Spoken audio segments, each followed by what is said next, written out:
Notre projet d'autoconstruction avance bien. Cette semaine, on s'est consacré à la finition intérieure de la maison, et particulièrement au revêtement plancher. On regarde ça. La semaine précédente, on avait réussi à terminer les joints du rez-de-jardin et appliquer la couche de primer. On a donc débuté la semaine en faisant nos 2 couches de peinture au plafond et ensuite en faisant les 2 couches de peinture sur les murs. Une fois la peinture du plafond terminée, j'ai été en mesure d'installer les lumières encastrées dans le plafond des pièces et des garde-robes du rez-de-jardin. Comme Xavier avait déjà fait le branchement des transformateurs, j'ai simplement eu à brancher la lumière et à la positionner au plafond. Ça fait du bien d'avoir un peu moins d'extensions électriques qui traînent partout. Dans la salle de bain du rez-de-chaussée, on a décidé d'installer une base de douche faite en ciment.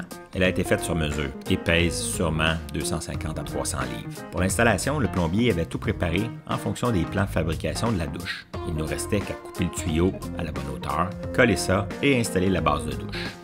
Avant d'attaquer l'installation de la céramique dans la salle de bain du rez-de-chaussée, j'ai pris le temps d'installer le chauffage d'appoint dans le garage. Le chauffage principal du garage, c'est un plancher radiant électrique. Mais pour les situations où on ouvre la porte du garage, afin de chauffer rapidement l'air, c'est le système d'air pulsé au plafond qui fonctionnera.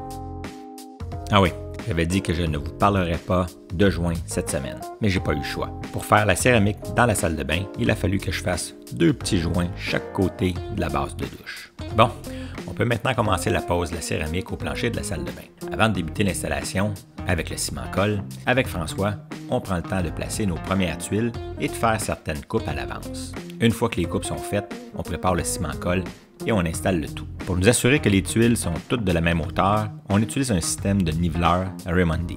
Pour les coupes droites, j'utilise une tranche. Sauf à de très rares exceptions, la coupe est toujours parfaite. Lorsque c'est une coupe en rond ou pour une coupe avec un coin intérieur, j'utilise le grinder avec une lame au diamant.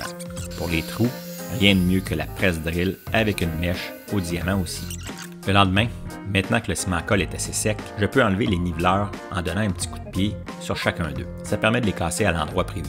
Ensuite, je prends le temps de bien nettoyer les espaces entre les tuiles. Comme le ciment n'est pas encore complètement durci, c'est assez facile d'enlever la colle entre les tuiles de manière à libérer l'espace où on pourra installer le coulis. Pour être en mesure de poser la céramique sur les murs le lendemain, on installe la membrane d'étanchéité avec du ciment-colle blanc pour les murs. Pour faciliter l'installation de la membrane, j'utilise un peu plus d'eau dans la préparation du ciment-colle. De cette manière, le ciment-colle est plus facile à étendre derrière la membrane. Ensuite, on installe les moulures en s'assurant de les mettre parfaitement au niveau. En attendant que le ciment-colle de la membrane sèche, on a installé la porte mitoyenne entre le garage et la maison.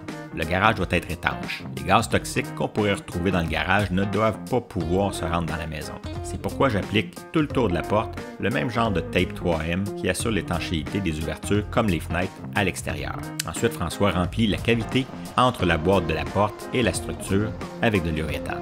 Bon, on peut débuter l'installation de la céramique sur les murs de la douche. Un peu comme pour la céramique au plancher, j'aime bien préparer le premier rang sans mettre de colle. Ensuite, comme pour le plancher, on utilise le même système de niveleur et on s'assure de rester toujours au niveau. Le lendemain, comme pour le plancher, j'enlève les niveleurs, mais cette fois en utilisant un marteau de caoutchouc et non avec mes bottes. Maintenant que la céramique est installée au mur et au plancher, la semaine prochaine, on sera en mesure de mettre le coulis. Il y a 2 semaines, on avait ajouté au rez-de-chaussée et au niveau mezzanine une bonne épaisseur de ciment auto-nivelant. De manière générale, le résultat est tout à fait correct. Pour les quelques endroits où il y a un changement de niveau un peu trop prononcé à mon goût, j'ajoute un petit ciment Hardex pour adoucir la pente. Les planchers du rez-de-chaussée et de la mezzanine sont un plancher fait de planchettes de vinyle collées. C'est la solution qui s'impose compte tenu qu'on a choisi un plancher chauffant électrique et qu'on voulait un revêtement de sol très résistant puisque la maison est située en montagne. Avant de débuter l'installation, on détermine une ligne de départ, généralement au milieu de la pièce. On commence par le milieu de la pièce et non près d'un mur pour éviter de marcher sur la colle. Ensuite, on applique une couche mince de colle. On attend qu'elle sèche environ 15 minutes et on est prêt à coller les planchettes.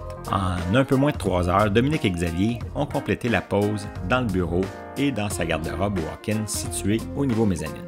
Pour compléter l'installation et pour s'assurer que les planchettes sont bel et bien collées partout, j'utilise un rouleau qui pèse à peu près 100 livres. Je passe le rouleau toute la surface dans les 2 sens. Maintenant qu'on a un peu d'expérience, on est prêt à s'attaquer au plancher de l'aire de vie du rez-de-chaussée. On utilise la même stratégie.